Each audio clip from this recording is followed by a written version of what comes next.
How to fix iPhone not charging issue.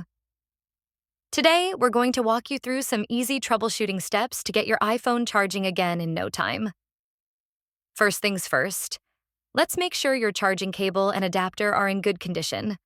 A broken cable or faulty adapter is often the culprit behind charging issues. Start by swapping out your cable with a different one and make sure it's Apple certified.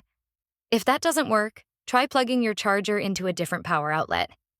This simple step could save you a lot of time. Next, let's take a closer look at your iPhone's charging port.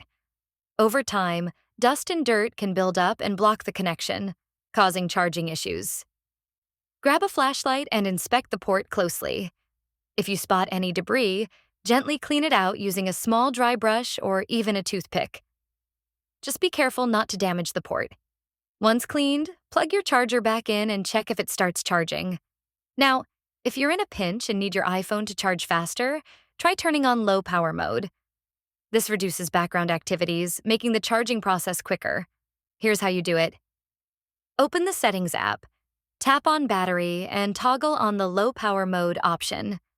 It's a simple trick, but it can make a big difference when you're running low on battery. Sometimes outdated software can cause charging problems too. So, let's check if your iPhone's software is up to date. Open the Settings app, tap on General, and then Software Update. If there's an update available, make sure to install it. Updating your software can improve overall performance and might even fix charging issues. And if none of these steps worked, it might be a hardware issue. At that point, it's best to visit an Apple repair store for a professional diagnosis. They'll be able to check for any internal issues that might be causing the problem. I hope these troubleshooting tips help you fix your iPhone charging issue. Don't forget to like, subscribe, and hit that bell icon for more helpful tips.